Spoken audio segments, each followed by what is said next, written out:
अपार संभावना है।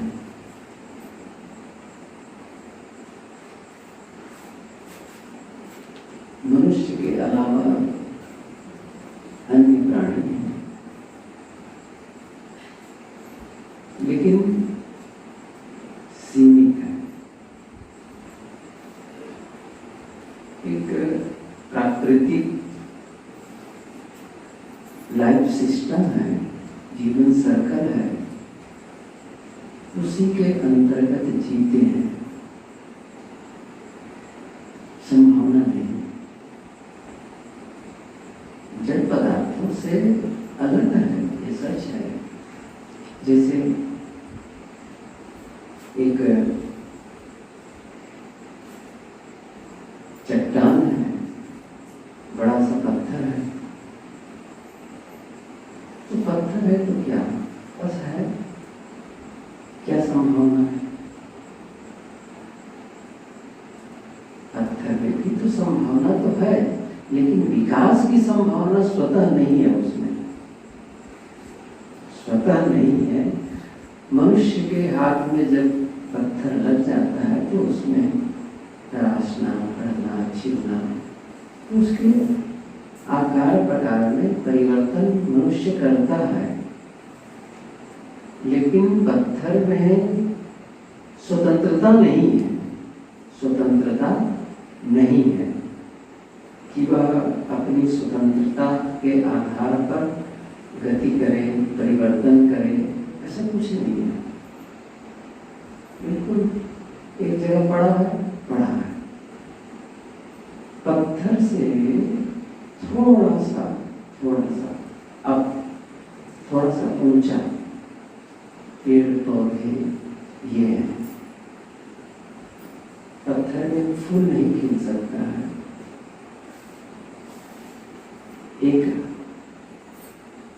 हरी पत्ती नहीं निकल सकती है, लेकिन जो पेड़ पौधे होते हैं उसमें लाइफ है, जीवन है। जीवन है इसका मतलब ये हुआ कि उसमें कुछ गति प्रगति है। एक छोटा सा बीज उपयुक्त अवतरण मिलने के बाद अंकुर फूटता है और बस विकसित होते होते पोषण लेकर के वो बढ़ता चला जाता है। अनेकों शाखाएं हो जाती हैं, पत्तियां होती हैं, फूल खिलते हैं, फल लगते हैं, फिर से बीज आते हैं और फिर विस्तार भी होता है। तो कुछ है उसमें, कुछ गति है, कुछ विकास है, कुछ प्रवाह है, लेकिन फिर भी जड़ है। एक जगह वो स्थिर है, ठंडी हो, बारिश हो, धूप हो, वो परिवर्तित नहीं कर सकते अपने स्थल को। लेकिन उससे भी थोड़ा सा अप होते हैं ये पशु पक्षी, उसमें कुछ अधिक सचेतनता है, जीव है, उसमें केवल जीवन है।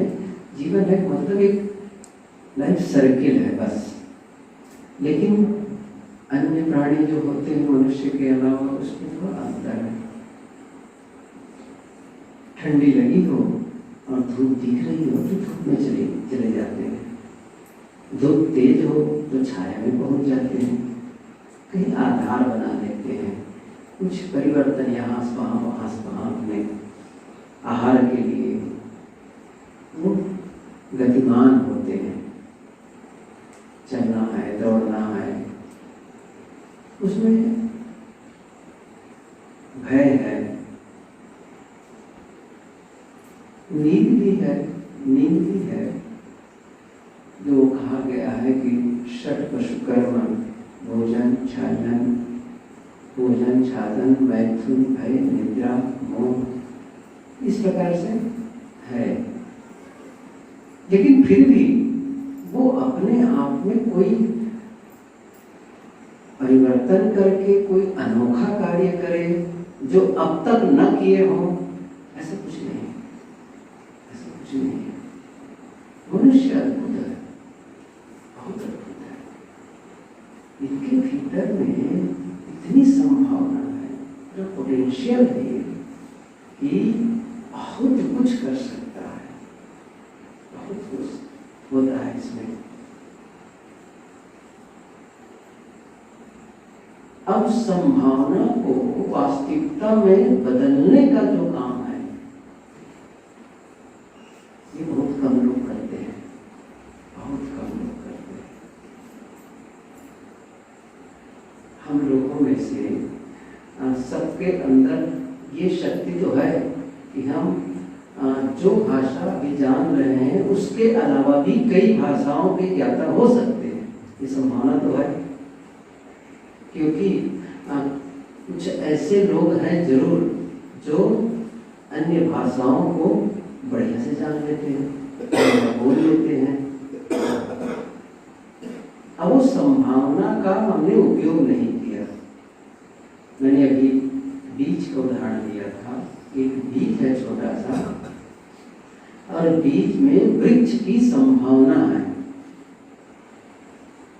लेकिन उस संभावना को अभिव्यक्त करने के लिए, उसको वास्तविकता में बदलने के लिए उसको उपयुक्त भूमिका चाहिए। बीज में वृक्ष तो बनने की संभावना है, वृक्ष है भी उसमें, अव्यक्त रूप में वृक्ष है भी, ऐसा नहीं कि वृक्ष नहीं है, उसी बीज में वृक्ष समाया है। लेकिन यदि आप उसे मिट्टी में वपन न करें, न बोए, पानी न सींचे, तो संभावना खत्म हो जाएगी, खत्म हो जाएगी। लेकिन जब उपयुक्त भूमिका मिली उसको, तो वो विकसित होने लग गया। ऐसी ही हम सब में संभावना है। किस चीज की संभावना है? किसी भी क्षेत्र में जाने की। व्यापारी हाँ हो सकते हैं, किसी ऑफिस में नौकरी कर सकते हैं, खेती कर सकते हैं, साधना कर सकते हैं, राजनीति में आप जा सकते हैं।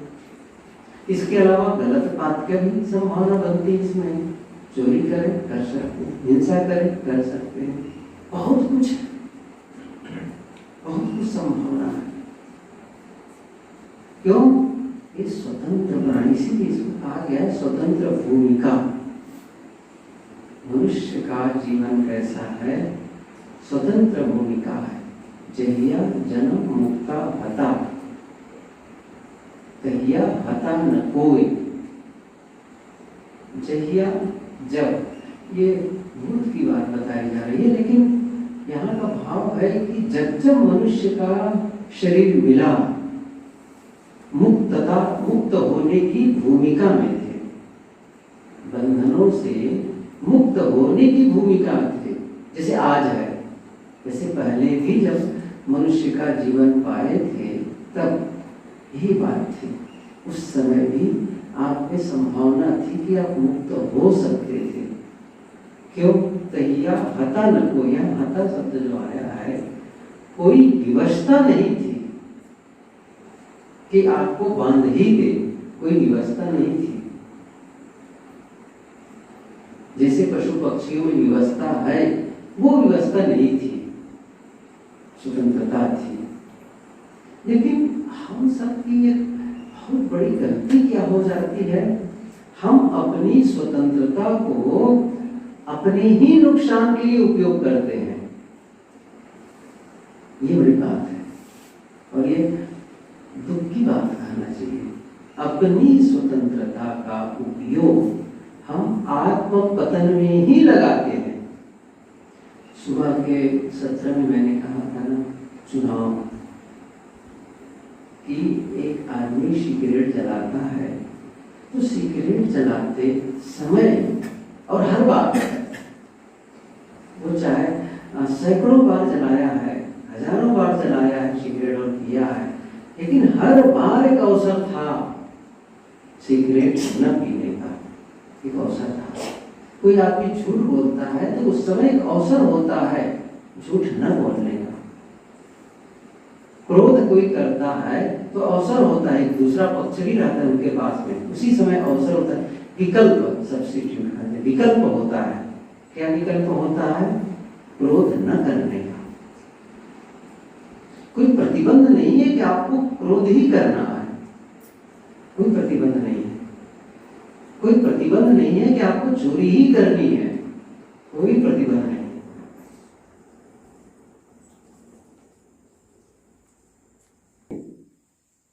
ऐसे ऐसे उन लोगों का सिस्टम है कि यदि उसको उस रास्ते में चले गए या वहां आप खोलना शुरू कर दिए तो फिर एकदम से विपरीत ट्रैक में पहुंच जाते हैं, विपरीत ट्रैक में पहुंच जाते हैं। ये बड़ा अद्भुत है।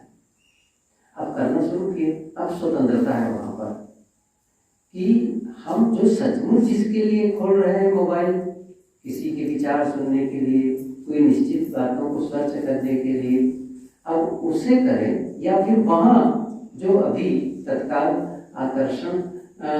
आकर्षित कर रहा है या ऐसी गलत बातें हैं जिससे मन आकर्षित हो रहा है, उधर हम अब आगे बढ़ जाएं, ये बढ़ जाएं।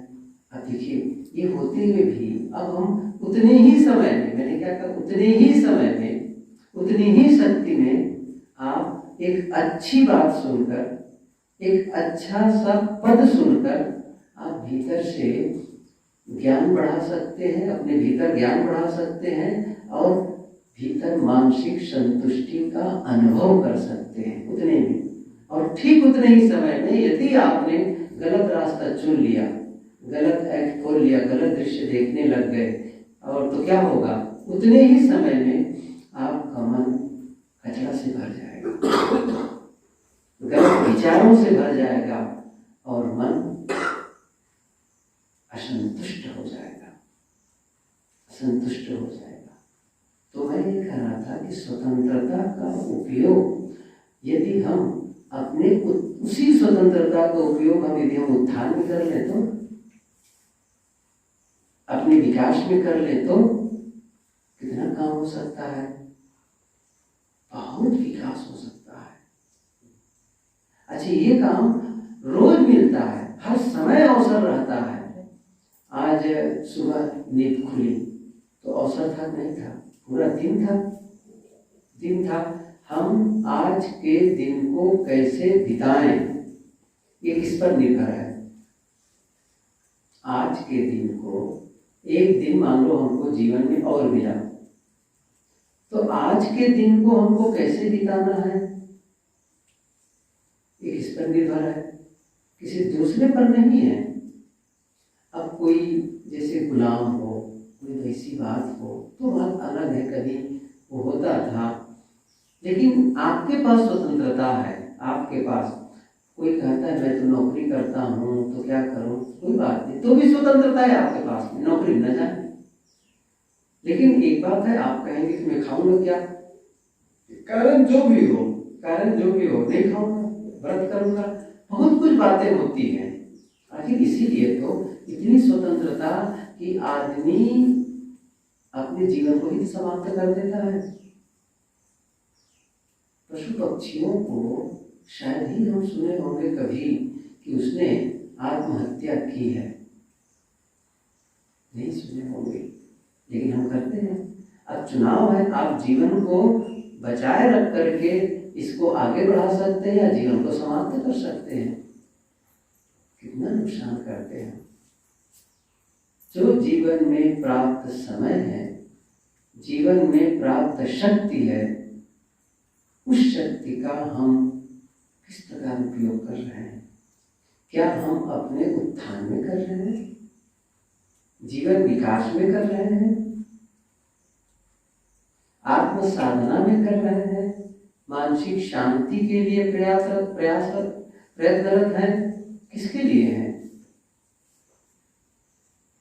आप खुद अपने जीवन का अवलोकन करें, निरीक्षण करें, तो आप और हम सबको अपने अपने जीवन के बारे में पता चल जाएगा कितना समय चला जाता है व्यर्थ में, और व्यर्थ ही नहीं, अनर्थ में। व्यर्थ ही नहीं, अनर्थ में। व्यर्थ मतलब केवल बर्बादी हुई, अनर्थक मतलब नुकसान हुआ, नुकसान हुआ। मैंने अभी कहा ना कि आसन तो हर समय खुला रहता है, क्रोध करते समय भी आसन खुला रहता है, क्रोध न करने का। द्वेष और नफरत के भाव मन में जगे उस समय भी अवसर होता है। प्रेम और मैत्री के भाव को भी जगा सकते हैं, कर सकते हैं। अब हम इस स्वतंत्रता का उपयोग आप किसमें कर रहे हैं? और आगे चलकर जब समय बीत जाएगा तब जीवन में केवल रोना होता है, कितना सुंदर अवसर मिला था, अफसोस मैंने क्या किया, मैंने क्या किया इसका उपयोग। खुद ही आपको लगेगा कि नहीं, ये मैंने सचमुच, और तब बहुत कम संभावना रहती है रिवर्स की, वापस आने की। कहे कबीर के देहो खोरी, जब चली हो झिझियासा तोरी। कबीर साहब कहते हैं बहुत सारी कामनाएं या बहुत कुछ आपने मन में सोचा था ये करूं वो करूं, लेकिन वो कर नहीं पाए और सब कुछ को तोड़ करके आप जाने लग गए। अंतिम वक्त आ गया, इसको दोस्तों पे अच्छा दोस्त दोगे भी तो आपको फायदा होने वाला है। मान लो अंतिम समय में कहते हैं बिल्कुल ये पता चल गया कि अंतिम अवसर है और हम ये कहने लगे मैं कल्याण तो करना चाहता था, क्या बताऊं ये परिवार वाले मुझे बांध के रख लिए, या ये समाज वाले मुझे ऐसा कर दिए, या मेरे संगी साथी ने मुझे उलझा दिया। अच्छा फायदा क्या होगा इससे? कुछ फायदा होगा? कुछ भी नहीं होने वाला है। ऐसा आप कह करके अपनी बातों को साबित करके, हो सकता है आप साबित कर भी दें, लेकिन साबित कर भी दें हुआ क्या नुकसान? किसका हुआ? उसका जिसने आपके जीवन में अवरोध पैदा किया उसका, या अपना? ये बड़ा सरल सा है। उसका तो नुकसान जो होना था वो जाने उसका है, लेकिन मैंने तो अपना ही तो नुकसान किया। अब उस समय अवसर नहीं है, अंत समय में तो कहाँ अवसर है। कबीर साहब जी ने कहा यहाँ संभल कर ले आगे ऋषि बात, स्वर्ग दिशा हम सब चले जहाँ बनिया ना हार। और जिन जिन संभल ना कियो अस्पुर पाटन पाए, झाली परे दिन आत ये पंक्ति बहुत मार्मिक है। झाली परे दिन आत दिन आत है मतलब सूर्यास्त का वक्त, अथय जाना। सूर्य मतलब सूर्य का अथय जाना, इसका मतलब सूरज का अथय डूब जाना। झाल परे, झाल पड़ना झोला पड़ना, संध्या का वक्त होता है। कबीर साहब जी उधर भोजपुरी शब्दावलियाँ होती है उस क्षेत्र के ज़्यादातर, तो उसी ढंग से झाली परे दिन आथे, एकदम शाम हो गई झोला पड़ गया। उधर का ढंग है कहने का मतलब एक धुंधलका होने लग गया, अंधेरा अंधेरा होने लग गया और सूर्य अस्त हो गया, इसलिए थोड़ा अंधियारी छाने लगी। यही शरीर जीवन की यही बात है, अंत समय आ गया, जर्जरता, बुढ़ापा, अकेलापन, अकिंचनता सब हो गया। तब क्या होगा? झाली परे दिन आथे, संबल कियो न जाए। सदगुरु कहते हैं फिर उस समय संबल करने का, राह पे खर्चे इकट्ठा करने का अवसर नहीं है। अर्थात उस समय आप फिर से जागृत होना चाहें, सुधरना चाहें, या अपनी साधना के पथ पर चलकर आगे बढ़ना चाहें, समय खत्म है। वैसे तो समय तो अंत श्वास के अंत तक भी खत्म नहीं है।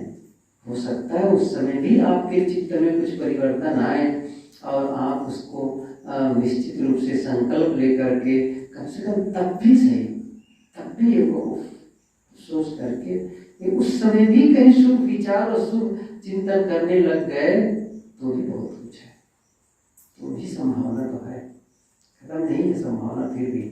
हाँ, लेकिन वो काम नहीं होगा जो स्वस्थ हालत में आप कर सकते थे। जब शक्ति संपन्न थे, हर दृष्टि से शक्ति संपन्न थे, उस समय जब कार्य कर सकते थे, उस अवस्था में नहीं है, नहीं है। लेकिन इतना सच है कि आप अपने चित्त को बदल सकते हैं, वैचारिक परिवर्तन कर सकते हैं, अंदर के भावों को बदल सकते हैं, मन में कुभाव है उसको सुभाव ला सकते हैं, कुचिंतन को सुचिंतन कर सकते हैं। इतना तो आप कर ही सकते हैं। लेकिन अब ये भी सच है कि इतना वेग है पुराना, बड़ा कठिन है। लेकिन आदमी में बहुत बल है, संकल्प इतना करे कि उसमें परिवर्तन तो आ सकता है। यहाँ संकेत इतना ही है कि हम में, सब में, हम सभी में बहुत संभावना है, पूरी स्वतंत्रता है, पूरी स्वतंत्रता है। अब उसी में हम अच्छा भी कर सकते हैं और बुरा भी कर सकते हैं।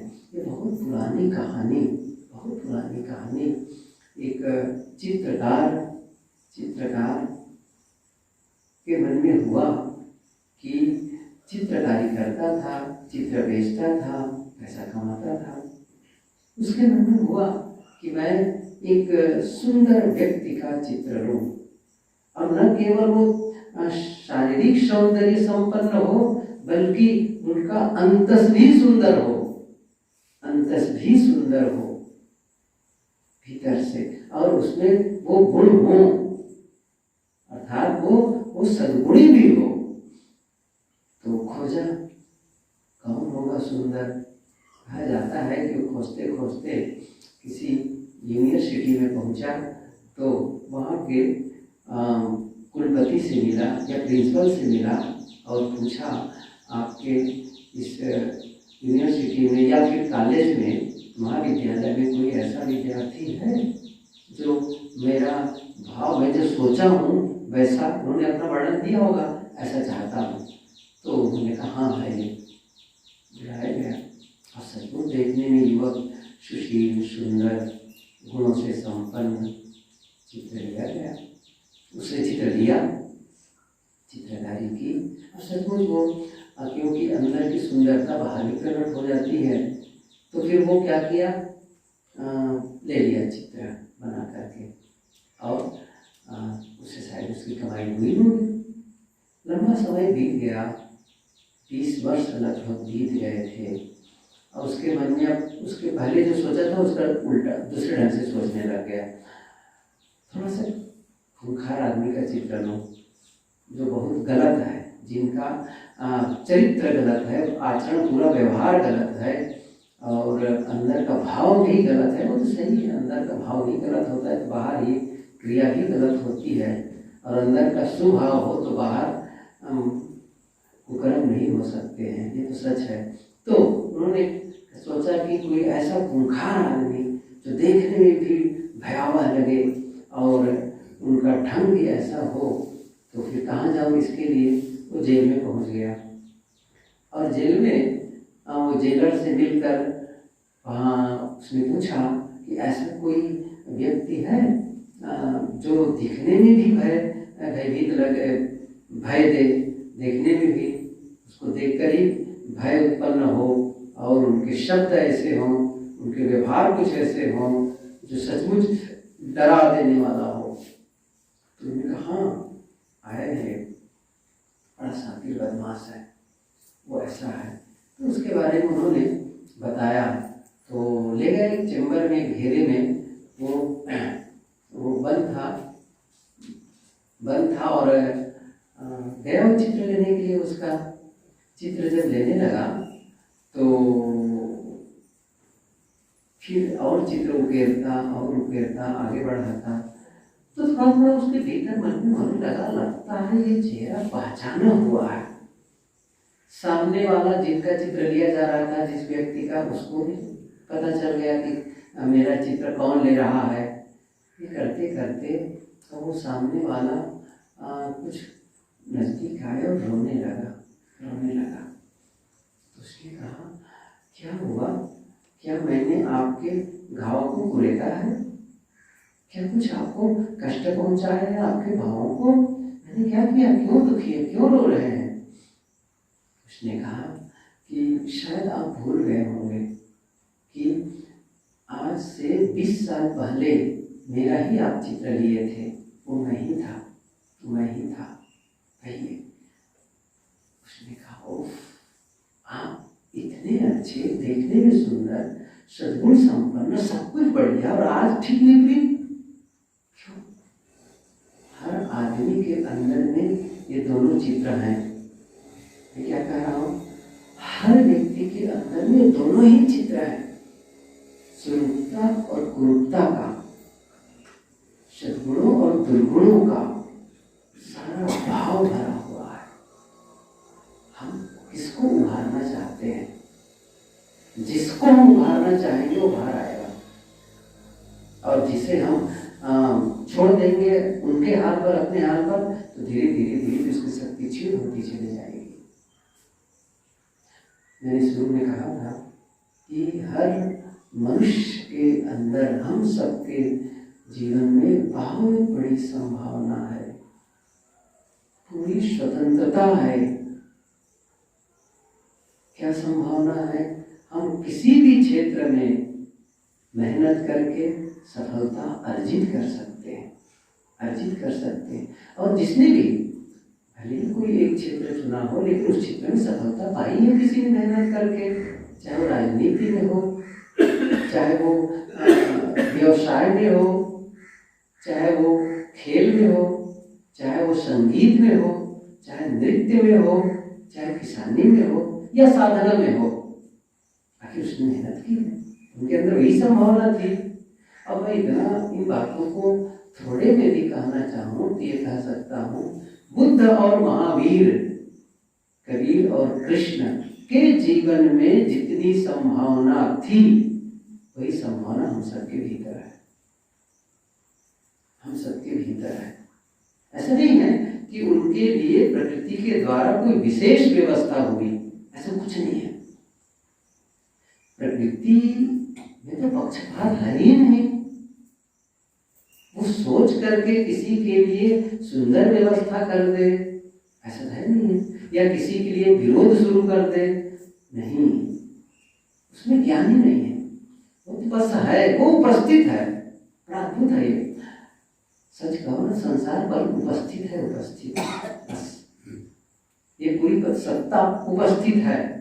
अब इसकी उपस्थिति में जिससे हमारा जीवन चल रहा है, इसी सत्ता में आप क्या अपने लिए खींच रहे हैं, क्या ले रहे हैं।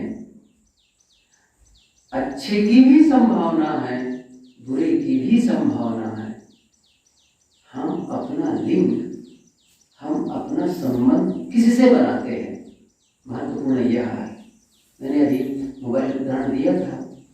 मोबाइल में ऐसे ट्रैक है, ऐसे उसमें गलियारा है, जिसमें यदि चले जाओ तो वो जैसे वेग होता है ना, जाल, रास्ते चले जाओ।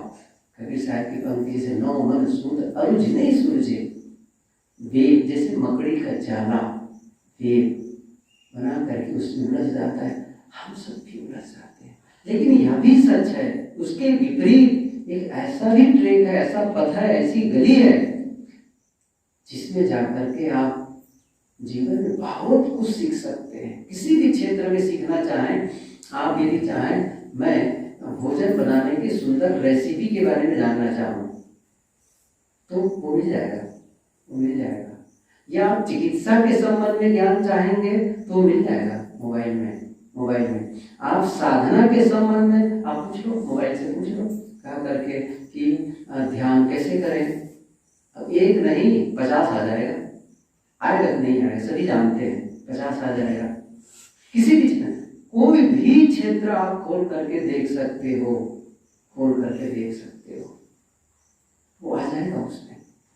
आप कहेंगे मुझे बहुत क्रोध आता है, क्रोध कैसे छोड़ूं, क्रोध से दूर होने के उपाय, वो आ जाएगा। तो उस अब आपके ऊपर निर्भर करता है, मेरे ऊपर निर्भर करता है, मैं किस गली में चलूं, किस रास्ते में चलूं। ऐसे ही संसार है, दुनिया वैसी ही है। मैं किन लोगों से मिलूं? अच्छे लोग भी मिलेंगे यहाँ और बुरे लोग भी मिलेंगे।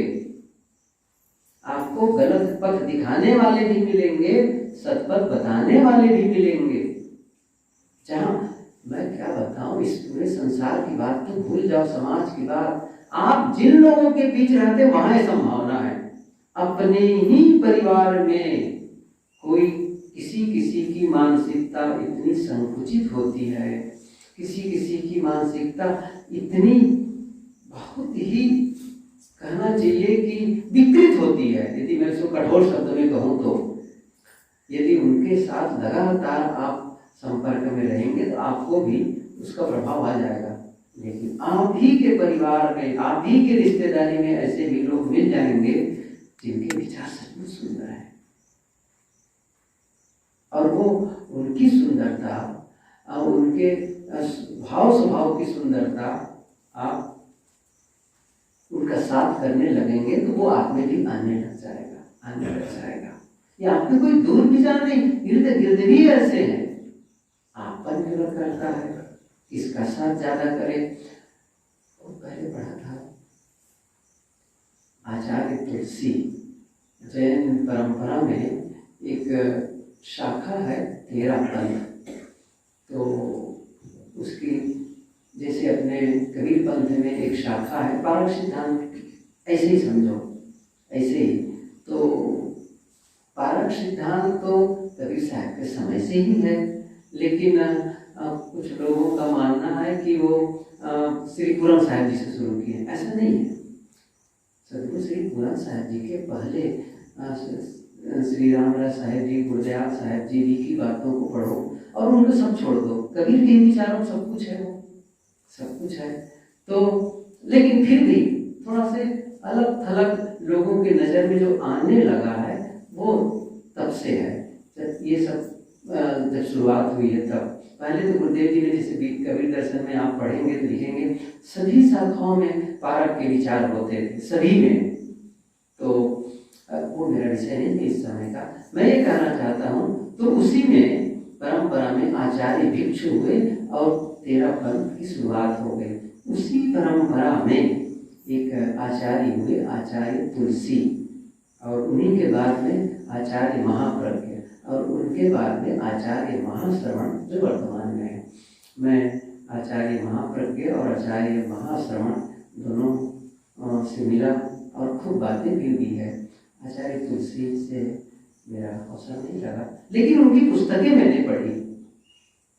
आचार्य महाप्रज्ञ की पुस्तकें मैंने नहीं पढ़ी है। उन्होंने लिखा कि आचार्य तुलसी कहा करते थे, क्योंकि वहाँ तो बहुत बड़ा समाज, बहुत बड़ा है, और जो लोग देखे जानते हैं अच्छी तरह से कितना बड़ा समाज है, कितने 800 तो साधु या साध्वियाँ ही बताते थे, इतने इतने। अब एक ही गुरु उनका, एक आचार्य ही होता है। तो उनका क्या कहना था, आचार्य तुलसी कहते थे जो नए साधक आते थे उन पर वाच किया जाता था, ये किस साधु से ज़्यादा मिल रहा है, किस साधु से ज़्यादा बैठता उठता है। तो उनका कहना था, आचार्य महाप्रज्ञ ने लिखा कि साधु का समाज तो है, लेकिन इसके बावजूद कुछ साधुओं की प्रवृत्ति बहिर्मुखता की होती है, कुछ अलग ही ट्रैक होता है। कुछ साधुओं की प्रवृत्ति साधना के प्रति अंतर्मुखी होती है, और नया साधक आकर के यदि उनका ही साथ लंबा समय तक करता रहेगा तो फिर वो अपने जीवन का पथ सही ढंग से चुन नहीं पाएगा। इसलिए वो ध्यान रखा जाता था। ये मैं पढ़ा, तो ये तो मैंने ख्याल आया, कहा कि संभावना के बारे में बात हो रही थी कि यहाँ जैसे हमारे जीवन में संभावना है, वैसे ही दुनिया में भी तो है वही बात। मैंने कहा ना, सत्ता है, ये पूरी सी सत्ता है, सृष्टि है। आप लेते क्या है, खींचते क्या है, आप पर निर्भर करता है। अब ये उदाहरण तो मैंने कई बार दिया है कि आप किसी फूलों की बाग में चले जाएं, गार्डन में जहाँ हरियाली हो, फूलों की बाग हो, तो आप क्या देखेंगे, उस गार्डन में एक जमीन तो सबके लिए वही है, सूर्य की रोशनी भी सबके लिए वही है। माली सबके लिए बराबर पानी देता है, सबकी सेवा करता है, लेकिन आप क्या देखेंगे, उसी में क्या देखेंगे, एक फूल ऐसा, एक पौधा ऐसा है जिसमें सफेद रंग का फूल खिला है। मानो चमेली का पौधा है, बेली है तो सफेद रंग का फूल और सुगंधी भी चमेली का। लेकिन एक ऐसा पौधा है जिसमें गुलाबी रंग का है फूल है, किसी में पीले रंग का है। माली से पूछो, आखिर जमीन ही तो बराबर है और सूर्य की रोशनी भी सबको बराबर मिल रही है, सबके लिए हवा वातावरण भी वही है और पानी भी सबके लिए वही दिया जा रहा है। लेकिन ये अलग अलग रंगों का फूल, अलग अलग सुगंधी, ऐसा क्यों है? मतलब बाह्य परिस्थिति सब सेम है, लेकिन ये अलग अलग सुगंधी वाला फूल, अलग अलग रंग वाला फूल, पत्तियों को भी देखो, आकृति प्रकृति सब अलग अलग, क्यों ऐसा है? मालिक क्या कहेगा? पूछना कभी तो मालिक कहेगा, बाहरी वातावरण सबके लिए समान होते हुए भी बीज के अपने गुण हैं। वो बीज में क्षमता है, वो जो कामना करता है, वो जो चाहता है, वो खींच लेता है। गुलाब का फूल इस पूरी सत्ता से एक संकल्प लेकर कहता है, मुझे गुलाबी रंग चाहिए, बस। इतनी बड़ी शक्ति प्रकृति की उसके संकल्प को ठुकरा नहीं सकती है। अर्थात वो जो चाह रहा है पौधा, उसे वो नकार नहीं सकता है। सूर्य की शक्ति देखो, वो नहीं कहे नहीं तुम्हें गुलाबी रंग नहीं मिलेगा, नहीं कह सकता है, उसको देना पड़ेगा। इतनी पावर है उसमें, उस बीज में इतना पावर, वो खींच लेगा, वही चाहिए उसको। आप ही जानते हैं अच्छी तरह से कि वहीं पर लगा देते हैं गन्ना, मिर्चा, नीम और नींबू इत्यादि लगा दो, जमीन वही तो है, पानी वही तो है, सब कुछ तो वही है। किसी में खट्टा रस है, किसी में मीठा रस है, किसी में कड़वा रस है, कहाँ से लिया वो, कहाँ से लिया? अब आप कहो नहीं जी गन्ना के लिए विशेष पक्ष प्रकृति की ओर से है, नहीं, कोई पक्ष नहीं है। गन्ने में शक्ति है खींचने की, मीठा रस उसी मिट्टी से। अद्भुत है, इस सृष्टि का सिस्टम कमाल का है। बैठो, सृष्टि का सिस्टम बहुत अद्भुत है, कैसे खींचते हैं उस चीज को। बस यही बात, ये मैं उदाहरण दे रहा था क्या ऐसे ही हम सबका जीवन है, इसी पृथ्वी पर रहना है, इसी सूर्य की रोशनी का उपयोग करना है, इसी हवा को लेना है। सब लोग ले रहे हैं, तो फिर क्या होगा? हम चाहते क्या है, यहाँ से दुनिया से चाहते क्या है, और वो खींच ले जाएंगे। जिसके पास जितनी शक्ति होगी उतना ही तो गेन करेगा, उतना ही तो लाभ पाएगा। आप शक्ति को बढ़ाएंगे तो ज्यादा चीजें लेंगे। अच्छा, मैं थोड़ी सी अलग बात कहूँ, थोड़ा सा विनोदी ढंग से यदि मैं कहूँ तो मान लो एक नदी हो, नदी के किनारे ये पता चला कि वहाँ ढेर सारे हीरे रखे हैं, ढेर सारे, उतने ही हीरे जैसे आप लोग देखेंगे ना, पत्थरों की गिट्टी होती है, गिट्टी बड़ी बड़ी गिट्टियों के खदान रखे रहते हैं, स्टोन चिप्स है, ऐसे हीरे ही रखे हैं। और कहा गया वहाँ जितना चाहो हीरा ला सकते हो, लेकिन किससे? बस कोई वाहन नहीं, कोई साधन नहीं। हाँ, कपड़ा रख लो, बोरी रख लो, बात सही है, और खुद को उठा के लाना है वहां से। तो इनमें से हम में से सबसे ज्यादा हीरा कौन लाएगा? कौन लाएगा? हाथ ऐसी मत उठा देना, सही बताना, सबसे ज्यादा हीरा कौन लाएगा? बड़ा सरल है, जो ज्यादा शक्तिशाली है, जिसके पास ताकत ज्यादा है, वो बड़ी बोरी उठा कर लाएगा। सही है नहीं है? और ताकत नहीं, खुदे चलने में कठिन है, तब 1 किलो भी लाना कठिन है, अपने शरीर को चलाना कठिन है। तो ताकत ज्यादा है तो ज्यादा हीरा लाएगा। अच्छा, यहाँ पर देखो, पूरे वातावरण में हवा ऑक्सीजन है, अच्छा ऑक्सीजन सबसे ज्यादा कौन लेगा? सबसे ज्यादा ऑक्सीजन कौन लेगा? ज्यादा प्राणायाम प्राणायाम, ठीक है, मतलब जिसका लंग्स, जिसका फेफड़ा सबसे ज्यादा स्ट्रांग होगा, सही है, वो ज्यादा ऑक्सीजन गेन करेगा। सही है नहीं है? वही तो करवा रहा हूँ। वही करवा रहे हैं। सो आपका फेफड़ा कितना पावरफुल है, बस उस पर आधारित है। और आपके फेफड़े में इतने कार्बन हो गए हैं और उसमें इतने सारे छिद्र सब बंद हो गए हैं कार्बन से, तो जगह ही नहीं वहां पर, तो बार बार जल्दी से लेना पड़ेगा। मेरा विषय नहीं है, मैंने कहा ना विरोधी ढंग से कहूँ इस चीज को, बस यही बता रहा हूँ मैं। आप यहाँ से कितनी अच्छाई ले सकते हैं, कितने सद्गुण ले सकते हैं, कितनी आत्म साधना के अवसर आपके पास है, उसको आप विकसित कर सकते हैं, सब कुछ कर सकते हैं। हम सब में वो संभावना है। और मैंने कहा था इसमें संभावना को वास्तविकता में, मैंने फिर कह रहा हूँ, जैसे बीज में वृक्ष है, लेकिन उस बीज में जो वृक्ष है उसको वास्तविकता में परिणित करना है, तो एक साधना की जरूरत है, एक सिस्टम की जरूरत है। क्या सिस्टम?